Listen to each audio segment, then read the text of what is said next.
But today I'm going to tell you what I wish I knew when I first started competing and the lessons I've learned since then. So whether you are a new competitor, an aspiring competitor, or even if you're a vet and you want to have some moments, make sure you watch to the end. But before I share, make sure you hit that subscribe button below, all right?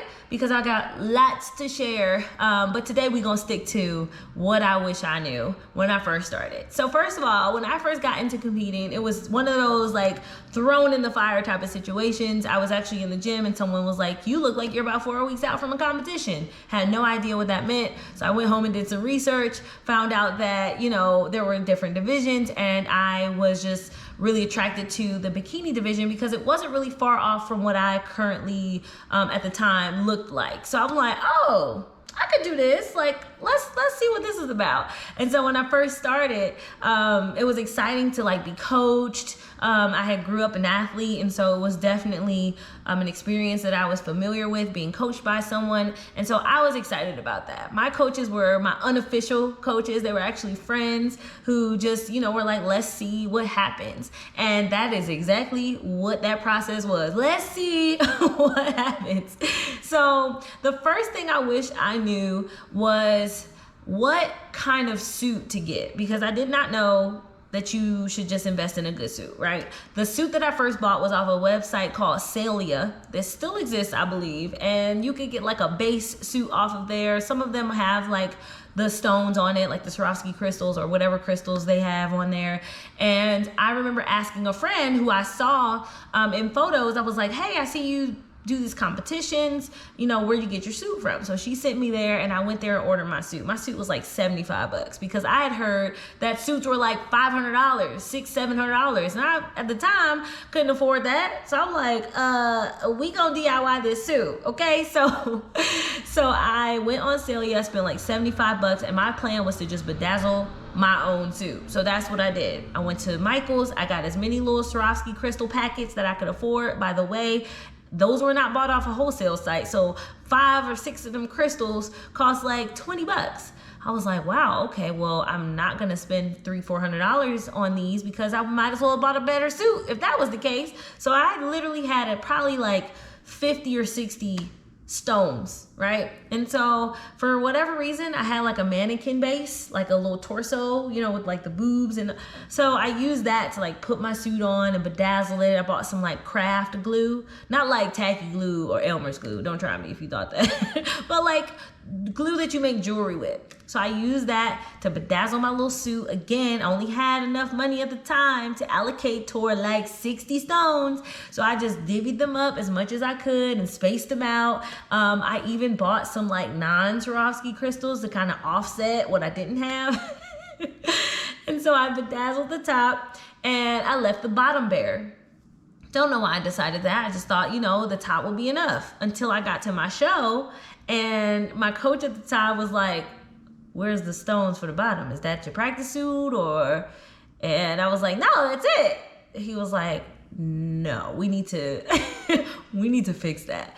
Good thing at the show, I had like some extra crystals with me, and I just layered as much as I could on the bottom, you know, like the outline of your bikini. I just took as many, I think I had like 10 left over, and I outlined my bikini. It was a hot ass mess. Needless to say, I wish I would have known then to just invest in a good suit. I actually bedazzled my suits all the way until my first national show. So it took me about a year or so to actually invest in a good quality suit. Oh my God, I think my second suit was even worse because the rhinestones were all different shapes and colors, and it looked a hot mess. So if anyone's new or competing or trying to compete, get you a good suit. Okay, I know it's gonna be costly. You could try to find a sponsor. You can actually rent suits. I don't know how comfortable you may feel with that. I do know they clean them. But if it's an option and you wanna get a good suit and you're like not there financially to do it, you can rent suits as well. But either way it goes, spend the money to get a good suit. And if you're not in a place to get a good suit now, just save up so you can do it, because competing can get expensive. And once you buy a good suit, it lasts for a long time. So that's the upside of it. Like, you don't have to keep buying new suits. You could just get a good suit, that matches well with your skin tone, because that matters as well. And don't be afraid to like actually invest in one. All right. Speaking of skin tone, definitely get some advice from someone on what that suit looks like, or what suit color would look best on your skin, because that matters too and can make or break a placing. You know, if you have a really light skin tone, you might not want to go with like a yellow or orange or something like that. Someone who might have a darker, more tanner skin tone might be able to get away with that.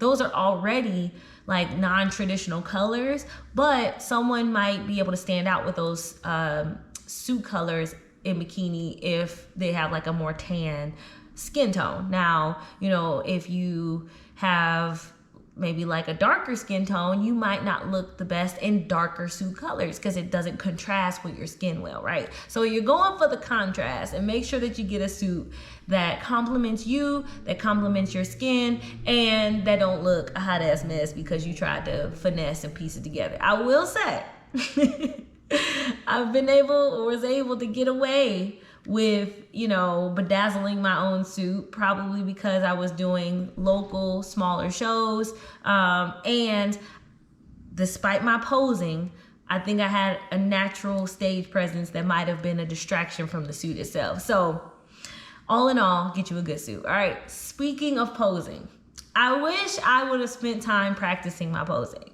because I won't say I wasn't nervous on stage, but I think once I get on stage, I have this mindset of like, I'm up here now, I'm about to work it, right?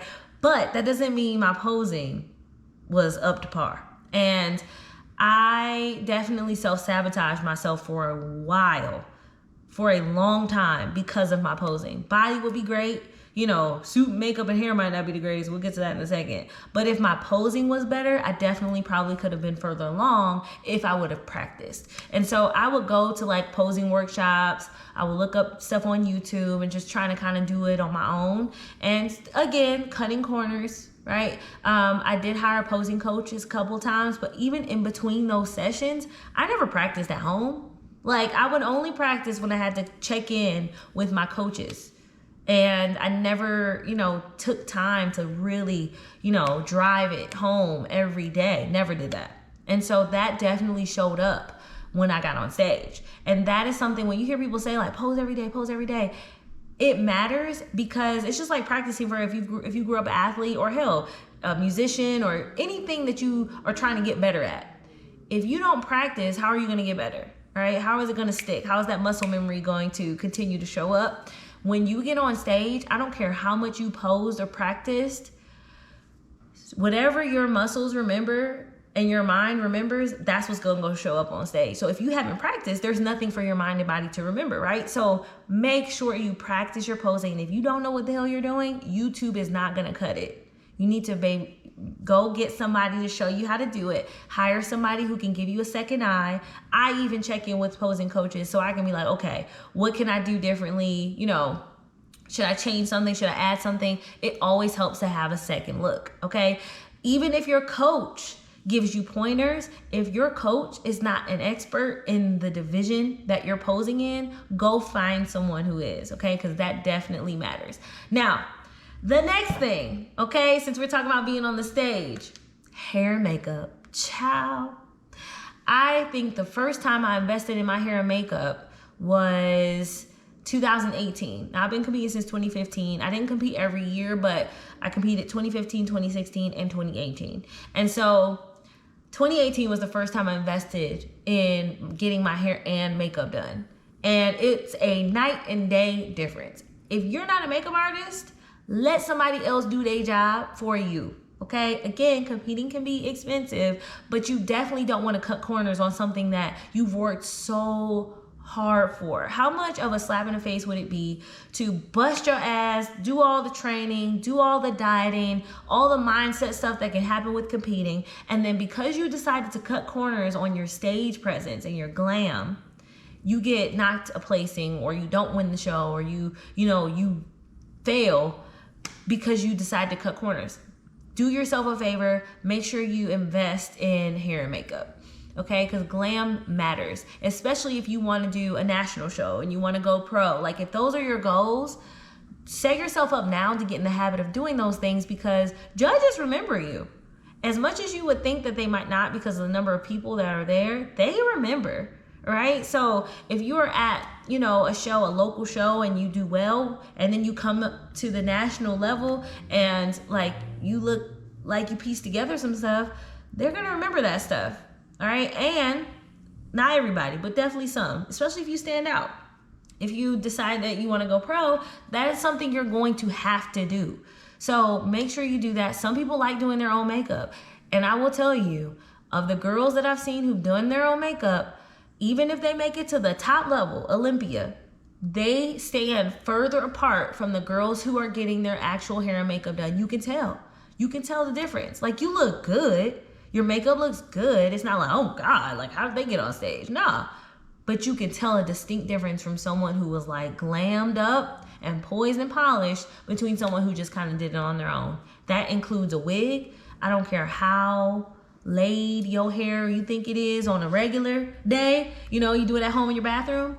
When you get on that stage, you got to make sure that hair is like, it's good. All right, so don't cut corners on hair and makeup. Make sure you get your hair and makeup professionally done, and don't cut corners, okay? Turn up. Hard work when you pour all in, boo. You pour it all in.